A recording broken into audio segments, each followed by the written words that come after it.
bienvenue au bar à huîtres. On va vous présenter les appros qu'on a eu ce matin. Ce matin, c'est la Bretagne qui nous livre donc des oursins blancs. C'est très très rare, surtout dans cette taille. On vous a préparé un petit assortiment des oursins que vous pouvez trouver ici au bar à huîtres. Donc vous avez le blanc, vous avez le violet, le vert et le noir. La spécificité, c'est qu'en général les oursins viennent d'Islande et pour nous au bar à huîtres, on a réussi à avoir un approvisionnement fiable sur la Bretagne. Donc c'est vraiment que du produit 100% français. Là vous avez un petit œil sur le banc d'écaille, ce qui fait la fierté évidemment du restaurant. Donc que des produits qui arrivent vivants, qui sortent des viviers, sont cuits et ensuite directement envoyés pour être traités par nos chefs écaillés. Donc vous apercevez des araignées de mer successivement, des homards bleus de Bretagne et les grosses langoustines que vous voyez là-bas qui viennent également de Bretagne. Donc tous vos produits viennent de Bretagne? Une grande partie de nos produits présents sur le banc viennent de Bretagne. Après on a d'autres provenances un peu plus spécifiques, notamment pour les tourteaux marteaux et pour les huîtres, puisque les huîtres, nous avons une collection de 30 huîtres grands crus qui viennent depuis la Normandie jusqu'à la Corse. Donc on fait vraiment tout l'arc français. On ne pouvait pas vous inviter au bar à huîtres sans vous présenter un de nos fameux plateaux. Donc là, ici c'est le plateau d'Or Paris. Monsieur Desfontaines va vous présenter ce que nous faisons à chaque plateau, c'est-à-dire nous l'enveloppons d'un nuage de carboglace.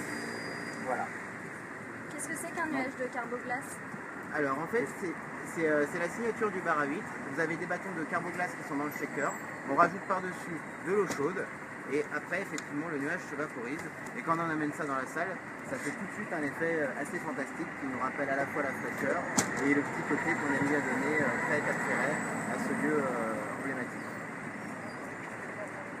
Je vous présente à l'occasion le célébrissime David Desfontaines, donc, qui est directeur de la maison depuis maintenant plus de 10 ans, qui veille à l'accueil de nos invités. Et si vous voulez bien me suivre, on va passer à l'intérieur.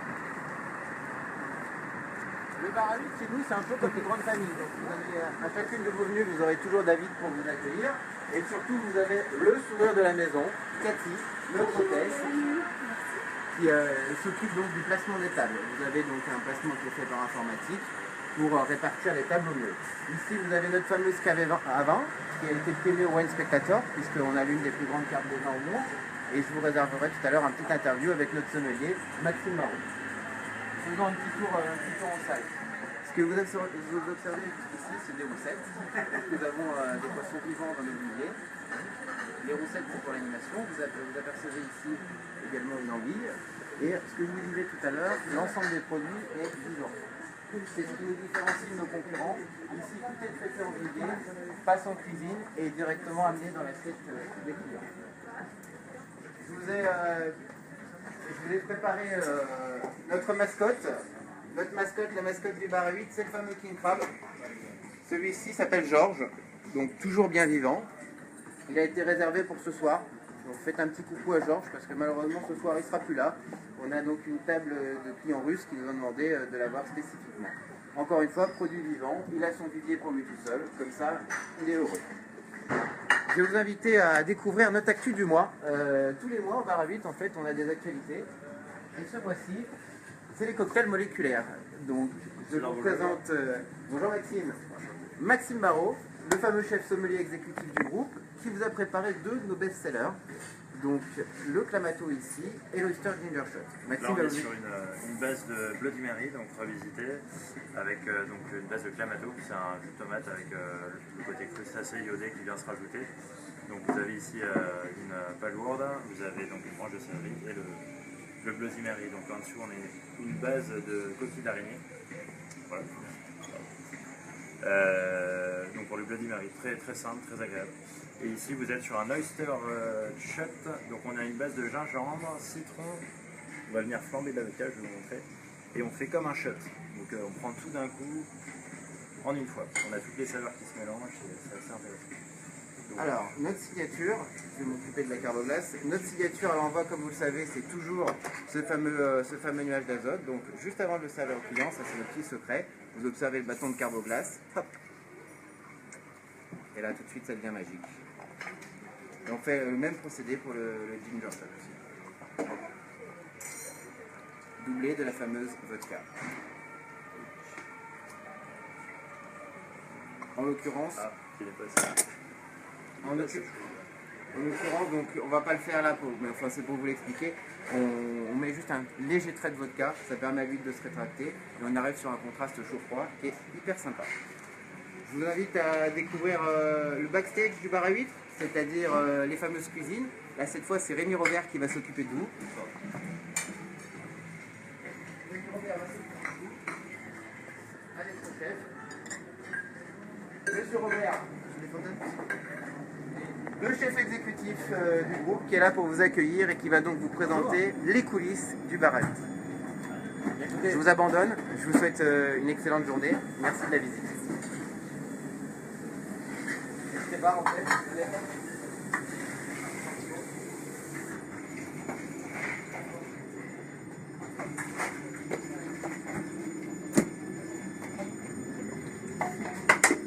Allez, bienvenue. Ça tombe bien. J'ai un turbo qui est commandé pour le client. La spécificité du bar à huîtres, c'est qu'on a les turbos vivants qui sont dans le vivier, vous voyez, qui sont présentés au client. Directement, on a les langoustes plus, les bars français. Donc on pêche, on présente au client et on cuit en direct. Est-ce que vous pouvez nous parler un petit peu justement de ces produits? Donc vous les pêchez en France, c'est ça? Pour le turbo, c'est le turbo français, c'est Noirmoutier. D'accord. C'est le turbo d'élevage. Comme ça, on a toujours une taille qui est régulière, on a toujours un poisson qui est régulier. On a besoin de connaître notre produit pour savoir comment ça va réagir, puisqu'on le pêche et on le cuit en direct. Si on n'avait pas cette connaissance et cette constance sur le produit, on pourrait avoir quelques petits soucis. Voilà. La langouste, quand on est en pleine saison sur la Bretagne, on prend la langouste rouge de Bretagne. Là, on est sur de la Mauritanie. Hein. Donc on suit les saisons au fur et à mesure, on va chercher nos produits, on en a besoin au fur et à mesure. Pour le bar, c'est pareil, c'est du bar français d'élevage. Toujours pareil, on est sûr de la qualité, on est sûr du calibre. Voilà. Et c'est quand les saisons de tous ces produits, du turbo, de la langoustine? Il n'y a pas de saison puisque ça c'est de l'élevage. Voilà. Sur la Mauritanie, là on commence on va dire au mois de novembre avec la Mauritanie jusqu'à février-mars. Après on a un autre approvisionnement et on finit avec la Bretagne en général. On fait l'automne avec la Bretagne. Chef, vous avez le camion des pêcheries Quépoise qui vient d'arriver, si vous voulez présenter votre ça tombe impeccable. J'ai une Saint-Jacques, il y a un turbo qui va marcher. En approvisionnement sur la Saint-Jacques, on commande directement sur Dieppe. Donc ça veut dire que 2 fois par semaine, on passe nos commandes et directement au bateau. Donc on a un fournisseur, on arrive, on a des caisses en vrac, hein, c'est 26 à 30 kg. Et les Saint-Jacques arrivent comme elles sont, directement de Dieppe, 2 fois par semaine. Donc voilà, je suis livré pour un service, toujours un petit peu contraignant, mais au moins pour avoir le produit, un super produit, c'est bien. Je vais démarrer les cuissons, on a les Saint-Jacques qui vont nous passer devant. Thibaut, vous me prévenez quand elles arrivent, hein, qu'on voit un petit peu la caisse, à quoi ça ressemble. Donc là en fait, j'ai le turbo qui marche tout simplement grillé. On fait un joli marquage et après ce qui est important, c'est la cuisson. Hein, une cuisson gentille avec un temps de repos qui est respecté. Sinon on aura quelque chose qui est ferme, c'est pas agréable. Et quel est le plat le plus commandé du restaurant? Bah, ce qui marche le mieux sur le bar à huîtres, c'est les pieds. C'est pour ça qu'on est, on a notre réputation là-dessus.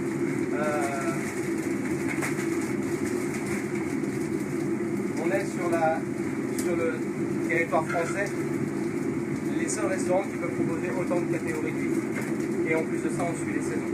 Donc les gens viennent déjà pour ça. Les amateurs pour découvrir les produits et puis se faire plaisir. Derrière, tous les viviers, les poissons qui sont devant vous, avoir des turbos qui évoluent devant vous et qui derrière vont venir dans votre assiette. Sur Paris, vous pouvez chercher les personnes qui font ça. Donc c'est un petit peu pour ça. On est garant de notre produit et du sourcing des produits. Personnellement, je suis en charge de chercher de trouver tous ces produits pour avoir la constance de qualité sur l'ensemble de notre prestation. Donc on a une quinzaine de marailleurs qui nous fournissent sur tous les poissons, tous les produits de la mer. Pour pouvoir régner la sole de milieu, la reine du filet, le cabillaud de Concarneau, tous ces produits, on les a spécifiés. On les a spécifiés et on fait en sorte de les respecter. Quand on n'a pas de produit, on ne prend pas. Voilà. On peut apercevoir ici une bourriche. On peut apercevoir ici une bourriche de 26 kg de Saint-Jacques qui arrive directement de Dieppe, vous voyez. C'est les caisses du bateau. Donc les coquillers ramassent, remplissent les caisses et nous on est à l'arrivée. En général, on utilise près de 300 kg de Saint-Jacques, 600 kg, 600 kg de Saint-Jacques par semaine sur l'ensemble des restaurants. Voilà. Et ça, on a un produit au niveau de la qualité et de la fraîcheur qui est top. Chef, vous faites marcher une Saint-Jacques vapeur, s'il vous plaît. Oui, tout de suite. Il faut rappeler que vous avez 3 barres à 8. 4 barres. 4 barres à 8, très bien. 4 barres à 8, et on a 8 autres restaurants qui travaillent sur la même sourcing produit et la même façon. Tous les produits sont faits maison. On a la même façon de travailler. Ça permet d'avoir des situations un peu partout.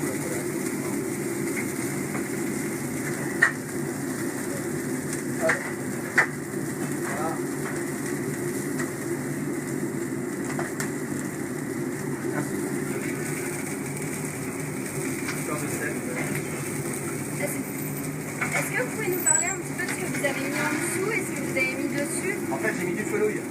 Du fenouil pour pouvoir protéger le poisson, pour pas que la chair soit altérée par la chaleur. La chaleur passe bien tout autour. J'ai mis un petit peu d'huile d'olive sur le dessus pour que la chaleur en fait rentre bien dans le poisson. Là, ça permet justement à transfert de chaleur. Un petit peu de beurre de sel. Je vais le cuire pendant 10 minutes. Et après, je vais laisser 15 minutes de repos. D'accord. Et pourquoi vous en avez mis aussi peu du fenouil? Moi, je cherche juste à avoir un espace entre le poisson et le plat. D'accord. Pour le protéger. Une fois qu'on a fini, on le redresse sur un lit de fenouil et il est flambé devant le client. Au pastis. Il est découpé directement devant le client. D'accord. Il y a un petit peu le restaurant. Est-ce que c'est possible de faire la même chose à la maison? Bien sûr. Bien sûr. Donc À pareil. partir du moment où vous voulez faire plaisir sur France, il faut juste faire gaffe au niveau du flambage. Pas mettre trop d'alcool. D'accord. Et donc à la maison, pareil, on le cuit sur une plaque. Oui. Vous avez marqué, il faut que matière grasse. Ok, sans Par matière contre, grasse. c'est à 380 degrés là. Ouais, il faut tout de suite que ça marque, que ça cautérise. Sinon la chair va accrocher. La peau va accrocher. Ça c'est très important. Là j'ai une Saint-Jacques qui a été réclamée par le client, une Saint-Jacques vapeur. Donc les Saint-Jacques, on cuit 20 secondes dans un four vapeur à haute pression. Et là en fait le produit suffit à lui-même. On va mettre un tout petit peu de beurre meunière dessus pour amener le côté noisette.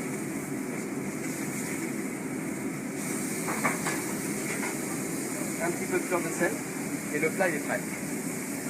Avec ça, on va servir au client une purée, une pulpe de pommes de terre travaillée comme Rambuchon le fait, une pulpe de pommes de terre et émulsionnée avec du beurre cru. Rien d'autre que ça. Et un petit citron pour les clients qui seraient un petit peu sensibles. D'accord. Et là, qu'est-ce que vous êtes en train de faire? Là, c'est un plat du jour, c'est un tataki de thon. Une fois qu'il va être prêt, comme là, on voit qu'on a une cuisson très rosée, marquée de chaque côté. On va l'arrêter. Et toujours pareil, on le laisse au repos. Que ça soit un poisson ou une viande, il faut toujours respecter un temps de repos. Combien de temps à peu près? Le temps de la cuisson. 5 minutes de cuisson, 5 minutes de repos. C'est un muscle, donc il faut qu'il ait le temps de se redétendre.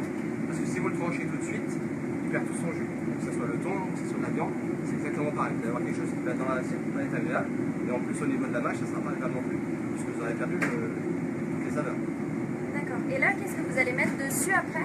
On va faire un petit risotto. Classique, risotto parmesan. On va zester un petit peu d'agrumes dessus, orange, citron et citron vert. Un petit beurre blanc autour. Et le thon va être slicé très finement en tranches.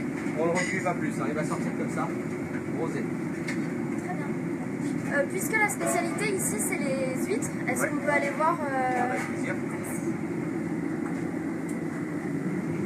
Sur vos fours, chef. 8 minutes encore.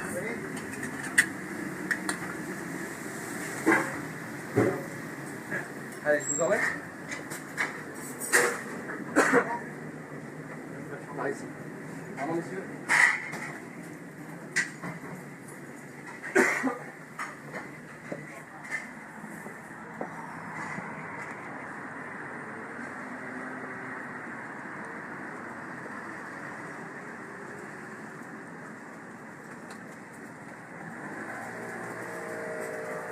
Alors voilà à quoi peut ressembler un banc d'huîtres tous les matins, il est monté tous les soirs et remonté tous les matins.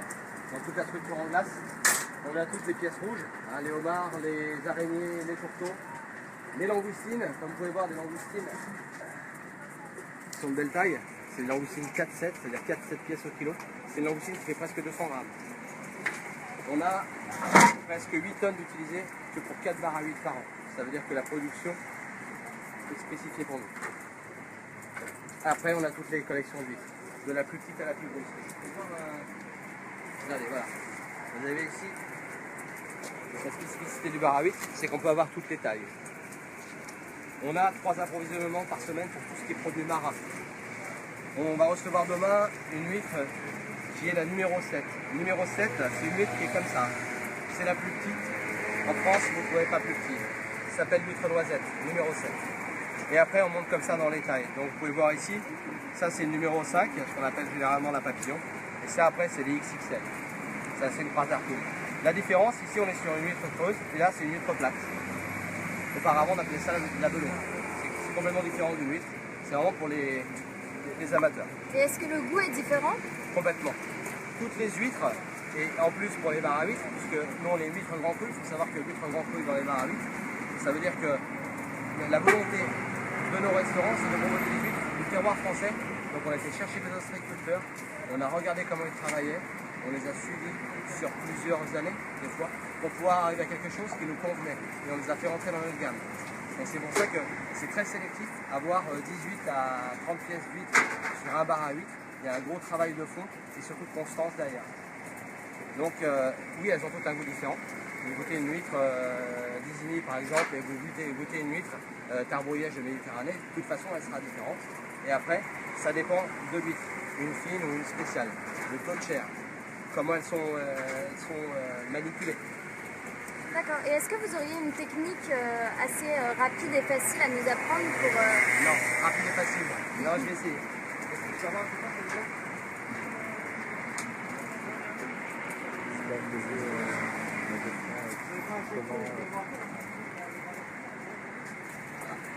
Je vais prendre l'huître en fait.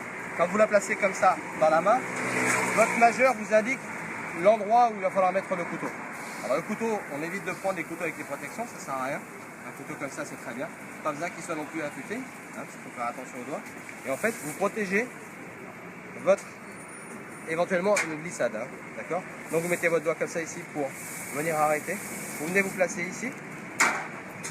Gentiment, on met la pointe du couteau dedans. Et en fait, le pied, il est là. Donc une fois que je suis rentré, il suffit que je descende vers le pied pour légèrement entrouvrir mon huître. D'accord? Là, je l'ai coupé. Et je viens décoller l'huître. Voilà. Et est-ce que vous avez une petite recette pour les gens qui n'apprécient pas les huîtres, pour leur faire aimer justement? Oui, il faut continuer d'essayer. Non. En huître crue, généralement pour les vrais amateurs d'huîtres, ce qui est intéressant, que ce soit une fine avec un côté très iodé ou une spéciale avec le côté noisette, charnu et long en bouche, ça va dépendre vraiment de la personne. Après, mettre du citron et de l'échalote sur une huître, personnellement je trouve que ça casse tout le goût, mais ça peut peut-être aider la personne à commencer à apprécier la texture de l'huître, bien la mâcher, tout ça, et petit à petit éliminer tout ce qui va être ajout de citron ou d'acidité dans l'huître. Et vous, comment est-ce que vous préférez la manger, l'huître? Moi, très sincèrement, les pieds dans l'eau. Non. Moi, j'adore l'huître comme ça au naturel. Je ne mets jamais de citron, pas de beurre non plus, et le vinaigre non plus. Ce que j'aime bien, c'est comme au Ferret, par exemple, on mange ça avec un petit toast de pain de pâté de foie. Ça, c'est franchement top. L'association, je ne la connaissais pas, mais c'est franchement bien. Mais je l'ai mangé sur place, j'ai goûté sur place. Et nous, on le fait ici dans les bars à huîtres. Que ce soit des crépinettes, comme à Nantes, ou des petits pâtés de foie loup-gascou, par exemple, qu'on a au Ferret. Okay. Mais une huître, quand vous prenez Nutavitch, c'est aussi les huîtres. Quand vous prenez Nutavitch, ça c'est un de nos fournisseurs qui respecte vraiment les spécificités de l'huître. Vous voyez, c'est une huître qui est très très appétissante. Vous voyez tout ce côté charnu, très peu iodé, noisette, bon en bouche, et on a une régularité sur ce produit qui est exceptionnelle parce que lui il suit la saison des huîtres. Voilà, il n'arrête pas, il arrête sa production 2 mois par an pour que les naissins puissent se reconstruire et que son huître puisse continuer à avoir cette constance. Et au niveau des associations de vins, qu'est-ce que vous conseillez? Je ne vais pas être le très bon élève parce que je ne connais pas trop le vin. Je le goûte, je m'y intéresse, mais sur une huître, je pense qu'il faut quelque chose qui soit plus minéral, assez sec. pour que ça vienne pas supplanter le goût de l'huître. Alors tout ce qui va être vin un petit peu trop fleuri ou trop acide va complètement tuer le produit. D'accord. Et est-ce que vous pouvez nous parler un peu des araignées de mer? Oui. Qu'est-ce que vous voulez que je vous dise dessus? D'où viennent-elles? Que de Bretagne. Que de Toutes Bretagne. les araignées, c'est de Ok. Bretagne. On a une saison, 2 mois par an, on n'en a plus. On est obligé de passer sur du tourteau. Mais voilà, il faut savoir que la chair de l'araignée, c'est quelque chose qui est quand même beaucoup plus fin que la chair du tourteau. La chair du tourteau, c'est intéressant, c'est de la vache. La chair d'araignée est beaucoup plus goûteuse. C'est beaucoup plus compliqué à décortiquer, mais ça se mérite. Et avec quoi est-ce que vous l'associez? Ici au bar à huîtres, classique avec une bonne mayonnaise faite maison. Ok. Maintenant en Corse, on fait des pâtes à l'araignée et ça c'est top. Ok. Très bien. Et ici, qu'est-ce que c'est? C'est une machine à glace, une four à glace. Toute la journée, on a des productions de glace parce qu'on a, vous voyez, comme les montages de plateaux, on consomme énormément de glace. Combien à peu près par jour, par exemple, ou par semaine? Regardez le banc. Ça peut être sur une journée pour valoriser 300 litres de glace Ok. en hiver. Il faut penser qu'après l'été avec la fonte, on est encore Au-dessus? Ouais. D'accord, très bien. Et donc ça, ce sont les algues? Oui. Ah oui. Est-ce Pour que ça- vous les cuisinez? Non, pas du tout. Ça, c'est juste vraiment pour protéger nos huîtres, encore plus en plein été, et pour faire des présentations sur les plateaux. Parce que pour un amateur d'huîtres, un vrai amateur d'huîtres, l'huître, on la pose sur les algues, pas sur la glace, parce qu'on n'a pas de température. Ce qui est intéressant dans l'huître, c'est de la jeter à température ambiante, on va dire. Donc on la pose sur les algues. Ici, on met de la glace et on met des algues dessus pour pas qu'elle soit trop froide. Parce qu'une huître trop froide, en fait, est plus intéressante. Ok. Et dans le petit carton? Oui, alors ça, on reçoit bien sûr, on est sollicité un petit peu de partout pour pouvoir amener les nouveaux produits. Donc, comme je vous disais tout à l'heure, nous, la spécificité, on est huîtres grand cru, terroir français. Je pense que c'est pas la peine d'aller chercher très très loin pour avoir des très très bons produits, puisqu'on est entouré de ça. Il faut juste savoir les trouver et les garder derrière. Celle-ci, c'est une huître qui arrive du Canada. Donc, on réceptionne, on est ouvert à tout parce qu'on est curieux, c'est notre métier. On va regarder ce que ça peut valoir.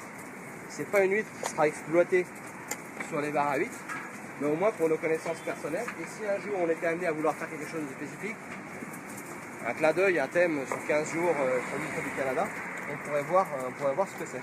Donc là en fait, quand on regarde, on voit que c'est une très petite, on est plus sur un numéro 5.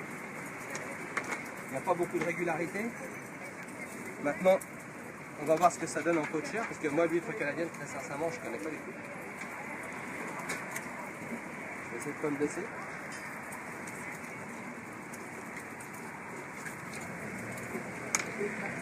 Alors, ça c'est marrant, parce que on pourrait croire que le poisson, parce que l'huître en fait c'est un poisson, on pourrait croire que le poisson est petit et on voit qu'elle est quand même assez charnue. Donc ça, dès qu'on a des huîtres ou des produits qui rentrent, le président et quelques collaborateurs, on goûte et on regarde s'il y a de l'intérêt et si on va avoir cette constance, parce qu'il faut qu'on puisse assurer la saisonnalité de ce qu'on va proposer au client. D'accord. C'est vrai qu'il y a une belle différence de taille entre les deux. Ouais. Et du coup, et à l'intérieur aussi, il y a une vraie différence parce que comme vous le montriez, elle était très très fournie. Ouais. Il y a quand Le même une poisson est différence. assez charnu, il est iodé et il est intéressant, mais je pense que celle-ci est intéressante pour être cuisinée. Avec quoi par exemple vous la cuisineriez là tout de suite? Là comme ça, je l'ouvre, je fais un petit beurre à peine fondu, je râpe du citron dedans. Une petite pincée de panure, je verse le beurre citronné dessus. C'est tout. Ouais. Ok. Et par exemple celle-ci? Pour la cuisiner, Ouais. pour la cuisiner, quand vous avez des grosses huîtres comme ça qui ont beaucoup de mâche, on peut en ouvrir une.